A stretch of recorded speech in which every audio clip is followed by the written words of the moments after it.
মমতা মমতা জ্যোতি তো স্কুলে নাই। কি বলছো ভাইয়া? কোথায় গেল আমার জ্যোতি? আমার জ্যোতিকে এনে দাও ভাইয়া। তুই ভেঙে পড়িস না মমতা, আমি হাসপাতাল বলতে খোঁজ নিয়ে আসি। আপনাদের কোথাও যেতে হবে না, জ্যোতির খোঁজ আমার কাছেই আছে। এসপি সাহেব, কোথায় আমার মেয়ে? বলুন কোথায় আমার জ্যোতি? জ্যোতি আর বেঁচে নেই। না, এ হতে পারে। জ্যোতি কি হয়েছে? যাদেরকে আপনি ধরিয়ে দিতে চাননি তারাই আজ তাদের লালসার শিকার বানিয়েছে জ্যোতিকে। স্কুল থেকে বের হওয়া মাত্রই তাকে ধরে নিয়ে ধর্ষণ করে খুন করেছে। এই দিন জ্যোতির পোশাক। আমার জ্যোতিকে আমার কাছে ফিরিয়ে দিন, আমার কাছে ফিরিয়ে দিন। খোদা, আমার সন্তানকে আমার কাছে ফিরিয়ে দাও। আমি ওর মুখে আবার মা ডাক শুনতে চাই। সন্তানের মুখে মা ডাক সবাই শুনতে চায়, কিন্তু আপনারাই আজ আপনাদের সন্তানকে বলি দিয়েছেন নিজেদের সিদ্ধান্তের জন্য। সেদিন যদি উনি ধর্ষকগুলোকে শনাক্ত করতে আমাকে সাহায্য করত, তাহলে আজ এই দিন আপনার নিজের সন্তান বলে আজ আপনারা চোখের পানি ফেলছেন। আজ আপনারা বুঝতে পারছেন ফুলের বাবা মায়ের মনে কি ঝড় বয়ে গেছে, কতটা কষ্ট পেয়েছেন তারা। আজ আপনাদের মনে হচ্ছে না ওই পশুগুলোকে খুঁজে বের করে নিজের হাতে খুন করতে?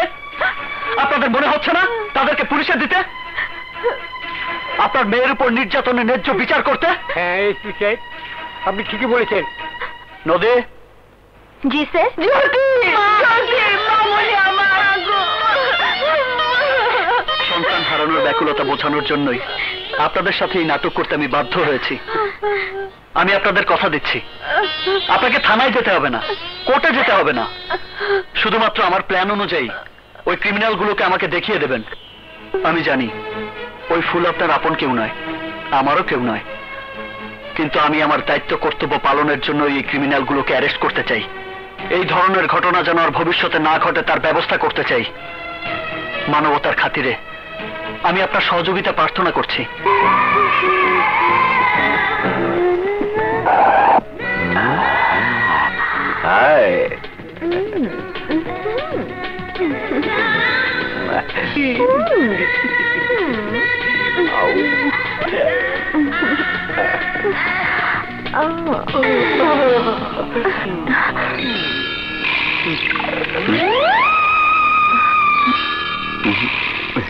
চল টাকা দিমুনে।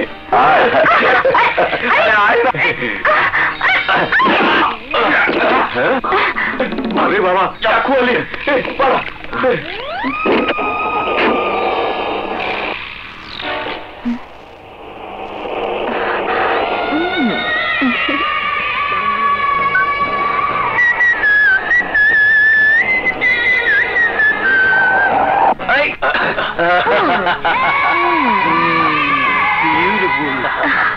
Beautiful. So nice. Sweet honey.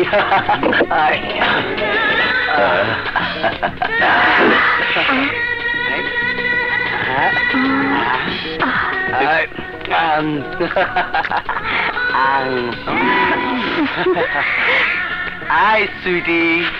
Ekta naki.